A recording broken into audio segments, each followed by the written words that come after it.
नमस्कार दोस्तों, मैं हाजिर हूं झारखंड के प्रमुख समाचार पत्रों में छपी झारखंड के 24 जिलों की चुनिंदा बड़ी खबरों के साथ। जानिए आज की तमाम बड़ी खबरें जो आपके लिए जानना बेहद जरूरी है। चाहे बात हो मैया सम्मान योजना की, पीएम और अबुआ आवास की, या फिर राशन कार्ड और पेंशन जैसी योजनाओं की। जाड़े के मौसम में बार बार पत्नी अपने मायके झारखंड के गिरिडीह चली जा रही थी। इस बात से नाराज होकर पति जेसीबी मशीन लेकर ससुराल पहुंचा और ससुराल के घर की बाउंड्री को ध्वस्त कर दिया। यह मामला जमुआ थाना इलाके के सिरसिया गांव का है। घटना के बाद लोगों की भीड़ जुटी तो युवक जेसीबी मशीन लेकर फरार हो गया। अब इस मामले की सूचना जमुआ पुलिस को दी गई और पुलिस मामले की जांच में जुटी है। इस पूरे घटना को अंजाम देने का आरोप पिंटू मंडल नाम के युवक पर लगा है। पिंटू का घर घटनास्थल से कुछ दूरी पर स्थित गादी चुंगलो में है। पिंटू मंडल की पत्नी उर्मिला का कहना है कि उसका पति हर रोज शराब पीकर घर आता है और उसके साथ मारपीट करता है। इस वजह से वह अपने दोनों बच्चों के साथ मायके में रह रही है। बीच बीच में वह ससुराल भी जाती है। पिंटू के ससुर का कहना है कि रात की घटना में पिंटू के साथ कई लोग शामिल थे। जमुआ के थाना प्रभारी विभूति देव कुमार ने बताया, पति पत्नी के विवाद में बाउंड्री तोड़ी गई है। बाउंड्री तोड़ने का आरोप पिंटू मंडल नाम के युवक पर लगा है। घटना की सूचना पर पुलिस भी पहुंची थी, लेकिन आरोपी पिंटू मंडल फरार हो गया। मामला घरेलू विवाद से जुड़ा है। ऐसे में अभी तक लिखित आवेदन थाने में नहीं दिया गया। आवेदन मिलने के बाद प्राथमिकी दर्ज कर कार्रवाई करने की बात थाना प्रभारी ने कही है। मैया सम्मान योजना के दिसंबर महीने यानी 17वीं किस्त की राशि को लेकर बड़ी खबर सामने आ गई। क्रिसमस त्योहार को देखते हुए लाभुकों के खाते में नवंबर माह की राशि ट्रांसफर होने लगी है। ज्यादातर जिलों में नवंबर माह के 2500 रुपए आधार सीडिंग बैंक खातों में भेज दिए गए। अब सिर्फ दिसंबर माह के 17वीं किस्त बकाया है। इसको भी जारी करने को लेकर तैयारी कर ली गई। निदेशालय के मुताबिक राज्य के 24 में से 20 जिलों में 23 दिसंबर से राशि ट्रांसफर करने की प्रक्रिया शुरू हो गई थी। देवघर, गुमला, पश्चिमी सिंहभूम और सरायकेला में कुछ कारणों से विलंब हो रहा था। वहां भी 24 दिसंबर की शाम से राशि ट्रांसफर करने की कवायद शुरू हो गई। भरोसा दिलाया गया है कि 25 और 26 दिसंबर तक इन 4 जिलों के लाभुकों के खाते में नवंबर माह की किस्त चली जाएगी। सामाजिक सुरक्षा निदेशालय के निदेशक विजय कुमार के मुताबिक फरवरी 2026 तक की राशि विभाग के पास पड़ी हुई है, लिहाजा किस्त को जारी करने में कहीं कोई अड़चन नहीं है। इस बार क्रिसमस त्योहार को देखते हुए नवंबर माह की किस्त जारी की जा रही है। दिसंबर माह की किस्त जनवरी 2026 में सोहराय और टूसू पर्व को देखते हुए जारी करने की तैयारी है, ताकि त्योहार की खुशियों में 4 चांद लग सके। जब इश्क परवान चढ़ता है तो समाज की सारी बंदी से टूट जाती है। बिहार के सुपौल जिले से एक ऐसी प्रेम कहानी सामने आई है जो इस वक्त सोशल मीडिया पर जमकर वायरल हो रही है। मामला त्रिवेणीगंज नगर परिषद क्षेत्र का है, जहां एक मॉल में साथ काम करने वाली 2 लड़कियां काजल और पूजा ने एक दूसरे को अपना जीवन साथी चुन लिया। काजल पत्नी बन गई और पूजा गुप्ता को अपना पति मान लिया। दोनों की दोस्ती करीब 2 साल पहले इंस्टाग्राम पर हुई थी, जो धीरे धीरे प्यार में बदली और फिर साथ जीने मरने के फैसले तक पहुंच गई। मंगलवार की देर रात त्रिवेणीगंज मेला ग्राउंड स्थित मंदिर में बिना बैंड बाजे और तामझाम के दोनों ने शादी कर ली। गैस चूल्हे की अग्नि को अग्निकुंड मानकर एक युवती दुल्हन बन गई और दूसरा युवती दुल्हा बनी। बताया जाता है कि दोनों पिछले 2 महीने से किराए के मकान में साथ रह रहे थे। शादी का वीडियो सामने आने के बाद इलाके में हड़कंप मच गया। जहां कुछ लोग इसे व्यक्तिगत स्वतंत्रता और प्यार की जीत बता रहे हैं, वहीं कुछ लोग इसे समाज की परंपराओं के खिलाफ मान रहे हैं। फिलहाल सुपौल की यह अनोखी शादी पूरे इलाके में चर्चा का विषय बनी हुई है। मैया सम्मान योजना के तहत नवंबर महीने की राशि का भुगतान बोकारो जिले में कर दिया गया। डीबीटी के माध्यम से 3,54,158 लाभुक महिलाओं के बैंक खातों में 88,53,95,000 रुपए ट्रांसफर कर दिए गए। आईपीआरडी बोकारो ने बताया, बुधवार को सभी लाभुक महिलाओं के आधार लिंक बैंक खातों में 2500 रुपए की राशि भेज दी गई। अगर आप भी मैया सम्मान योजना के लाभुक हैं तो अपना बैंक खाता जरूर जाकर चेक करें। अगर किसी कारणवश पैसा खाते में नहीं पहुंचा है तो घबराने की जरूरत नहीं है। लाभुक महिलाएं जिला सामाजिक सुरक्षा विभाग के कार्यालय में जाकर अपनी शिकायत दर्ज करा सकती हैं। वहां आपको पैसा नहीं आने का कारण भी बताया जाएगा। अगर कोई तकनीकी गड़बड़ी होगी तो उसमें सुधार भी किया जाएगा।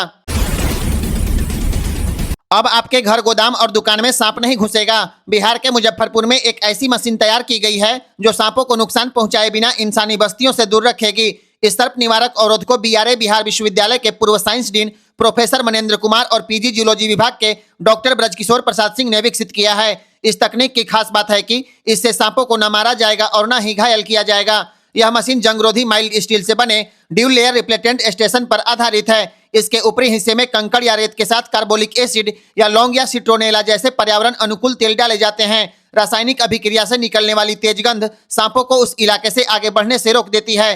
इस मशीन की शुरुआती लागत करीब 1500 रुपए है और हर 15 दिन में रिफिल करने पर सिर्फ 40 से 50 रुपए का खर्च आता है। गंध कम होने पर यह सिस्टम एलईडी या वायरलेस सिग्नल के जरिए अलर्ट भी देता है। ग्रामीण और दूरदराज इलाकों में इसे आसानी से लगाया जा सकता है और यह लंबे समय तक टिकाऊ है। भारत में अब बिना मोबाइल टावर के कहीं भी वीडियो कॉल और इंटरनेट संभव हो पाएगा।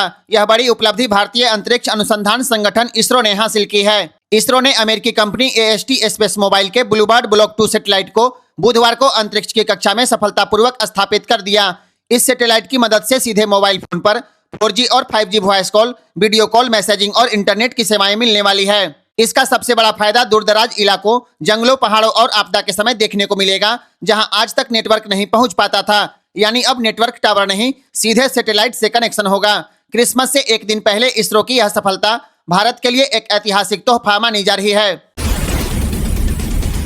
प्रतिबंधित नक्सली संगठन PLFI ने एक बार फिर खुट्टी में अपनी मौजूदगी का एहसास कराया है और पुलिस प्रशासन को खुली चुनौती दे दी। बुधवार की देर रात PLFI के उग्रवादी डुगडुगिया के मेसर्स नितेश तारदा क्रशर प्लांट में घुसे और अंधाधुंध फायरिंग कर दी। इसके बाद प्लांट कर्मियों को 20 लाख रुपए की लेवी मांगने वाला धमकी भरा पत्र सौंपा गया। लेवी नहीं देने पर फौजी कार्रवाई करने की चेतावनी भी दी गई है। यह पत्र PLFI के जोनल सदस्य राजेश यादव के नाम से जारी किया गया। बताया जाता है कि दिनेश गोप की गिरफ्तारी और कई कुख्यात नक्सलियों के मारे जाने के बाद PLFI की गतिविधियां झारखंड में लगभग खत्म मानी जा रही थी, लेकिन इस घटना ने संगठन की दोबारा सक्रियता पर सवाल खड़े कर दिए। घटना की सूचना मिलने के बाद DSP वरुण रजक और थाना प्रभारी मोहन कुमार पुलिस बल के साथ मौके पर पहुंचे। पीड़ित संचालक और कर्मचारियों के बयान पर FIR दर्ज कर लिया गया। DSP वरुण रजक ने बताया PLFI की संलिप्तता स्पष्ट है। जांच के लिए विशेष टीम गठित कर दी गई है और जल्द ही आरोपियों की गिरफ्तारी हो जाएगी। इस वारदात के बाद इलाके के क्रशर संचालकों और कारोबारियों में दहशत का माहौल है। गढ़वा जिले से इस वक्त की सबसे बड़ी खबर सामने आई है। बिशुनपुरा में ज्वेलरी और वस्त्र दुकान से करीब 50 लाख रुपए की बड़ी चोरी हुई है। चोर जाते जाते CCTV का हार्ड डिस्क भी अपने साथ ले गए। यह घटना व्यवसायी रामहरक प्रसाद गुप्ता के शुभलक्ष्मी वस्त्रालय और मुन्ना ज्वेलर्स में हुई है। जानकारी के मुताबिक चोरों ने दुकान के पीछे से लोहे का ग्रिल तोड़कर अंदर प्रवेश किया। अलमीरा तोड़े गए और सोना चांदी के जेवरात, कपड़े और नकदी लेकर फरार हो गए। हैरानी की बात यह रही कि उसी समय दुकान के ऊपर परिवार के सदस्य मौजूद थे, लेकिन किसी को भनक तक नहीं लगी। घटना के बाद पूरे बिशुनपुरा बाजार में दहशत है। व्यवसायी संघ ने चोरी के विरोध में बाजार बंद का ऐलान कर दिया है। मौके पर पहुंची पुलिस जांच में जुटी है, लेकिन इतनी बड़ी चोरी ने सुरक्षा व्यवस्था पर गंभीर सवाल खड़े कर दिए। मौसम विभाग रांची ने 26 दिसंबर को रांची सहित राज्य के 12 जिलों में शीतलहर चलने का येलो अलर्ट जारी किया है। साल 2025 की विदाई और वर्ष 2026 की शुरुआत कड़ाके की ठंड के साथ होने वाली है, क्योंकि पश्चिमी विक्षोभ की वजह से झारखंड के मौसम में लगातार उतार चढ़ाव हो रहा है। क्रिसमस और उसके दूसरे दिन रांची, खुट्टी, रामगढ़, बोकारो, हजारीबाग, कोडरमा, चतरा, पलामू, गढ़वा, लातेहार, लोहरदगा और गुमला में शीतलहर चलेगी। इस दौरान गुमला का न्यूनतम तापमान 3 डिग्री से नीचे जा सकता है। 27 दिसंबर को शीतलहर से राहत मिलने वाली है, लेकिन ठंड कम नहीं होगी, क्योंकि दिन का तापमान भी सामान्य से कम हो गया है। इससे कनकनी बढ़ गई है। 27 दिसंबर तक सुबह में कोहरा छाया रहने की संभावना है। गुमला, रांची, पलामू, कोडरमा, हजारीबाग, खूंटी, लोहरदगा और बोकारो जिले का न्यूनतम तापमान 8 डिग्री से नीचे चला गया। सबसे ठंडा जिला गुमला, जहां का न्यूनतम तापमान 3.9 डिग्री पर पहुंच गया है। कोहरे का असर झारखंड में बना हुआ है। सबसे कम विजिबिलिटी देवघर में 400 मीटर, रांची और जमशेदपुर में 500 मीटर दर्ज की गई है।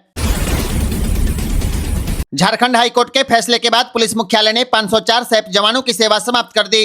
इतना ही नहीं, आने वाले 2 से 3 दिनों में करीब 70 और जवानों की सेवाएं खत्म हो जाएंगी। मंगलवार को हाईकोर्ट ने साफ कहा था, अनुबंध पर नियुक्त पूर्व सैनिक वार्निंग स्कीम में तय समय सीमा के बाद न तो नौकरी जारी रखने का दावा कर सकते हैं और न ही नियमित सरकारी कर्मचारियों की तरह सेवानिवृत्ति आयु तक सेवा विस्तार मांग सकते हैं। कोर्ट के इस आदेश के बाद अब सैप की रांची और जमशेदपुर बटालियन में कुल मिलाकर करीब 700 जवान ही शेष रह जाएंगे।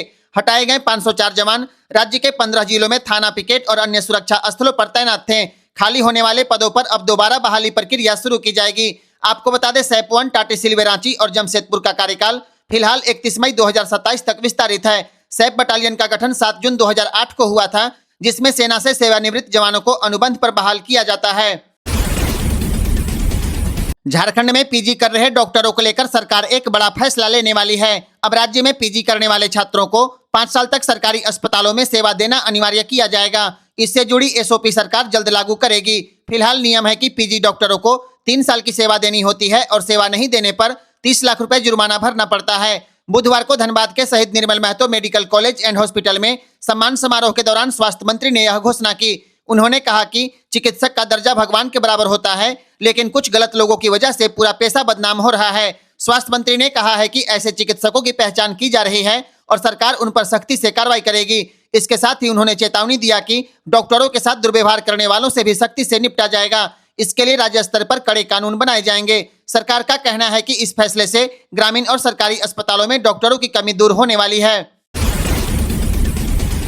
झारखंड में बीआरपी सीआरपी से जुड़े कर्मचारियों के लिए राहत की खबर है। अब सेवा काल के दौरान बीआरपी सीआरपी के निधन होने पर उनके आश्रित को अनुकंपा के आधार पर नौकरी दी जाएगी। इस संबंध में झारखंड शिक्षा परियोजना के निदेशक ने राज्य के सभी जिलों के जिला शिक्षा पदाधिकारी और जिला शिक्षा अधीक्षक को पत्र जारी किया है। पत्र में स्पष्ट किया गया है कि सेवा काल में मृत्यु की स्थिति में प्रखंड साधन सेवी या संकुल साधन सेवी के पद का लाभ एक बार दिया जाएगा। इसके लिए उपायुक्त की अध्यक्षता में गठित समिति सक्षम प्राधिकार होगी और पूरी प्रक्रिया जिला स्तर पर पूरी की जाएगी। निदेशक ने यह भी कहा कि यह प्रावधान पहले से मौजूद था, लेकिन कई जिलों में इस पर अमल नहीं हो रहा था। इसके साथ ही स्पष्ट किया गया है कि राज्य में बीआरपी सीआरपी के लिए ईपीएफ नियमावली लागू है और मृत्यु की स्थिति में आवश्यक दस्तावेजों के साथ सूचना ईपीएफओ को देना अनिवार्य होगा। अब जिलों को निर्देश दिया गया है कि इस प्रक्रिया को तत्काल पूरा करें। शांति के राजकुमार बालक यीशु का जन्म बुधवार को आधी रात हुआ। इस अवसर पर झारखंड के चर्चों में विशेष मिस्सा और आराधना का आयोजन किया गया। कड़ाके की ठंड के बावजूद हजारों की संख्या में मसीही विश्वासी चर्च पहुंचे और प्रभु के जन्म के गीत गाए। बालक यीशु के भजनों से पूरा चर्च परिसर गूंज उठा। राजधानी रांची के संत मारिया महागिरजाघर में मिस्सा प्रार्थना की अगुवाई आर्च बिशप विसेंट आइंद ने की। उन्होंने अपने संदेश में कहा, क्रिसमस प्रेम, शांति और भाईचारे का पर्व है। प्रार्थना के बाद लोगों ने एक दूसरे को क्रिसमस की शुभकामनाएं दी। चर्च परिसर में सजी चरनी और रंग बिरंगी रोशनी आस्था का केंद्र बनी रही, जहां पर मसीही विश्वासियों ने तस्वीरें भी खिंचवाईं। गढ़वा, पलामू, लातेहार सहित पूरे झारखंड के चर्चों में यही दृश्य देखने को मिला। साथियों, आप सबको मालूम है आज एक बहुत महत्वपूर्ण दिन है इस राज्य के मूलवासी आदिवासियों के लिए। आज हमारे वीर शहीद निर्मल जी का जयंती दिवस है और वो भी 75वां। और हर साल की भांति पूरे राज्य में अलग अलग जिलों में, प्रखंडों में, पंचायतों में झारखंड के सपूत को याद करने के लिए हमारे पार्टी के कार्यकर्ताओं के साथ साथ राज्य की जनता भी अपना अपना तरीके से उनको याद नमन करती है। राज अलग हुए 25 साल हुए। निश्चित रूप से ऐसे वीर शहीदों का हमारे बीच में आना हमारे लिए बड़ा गौरव का विषय है और इनके दिए गए योगदान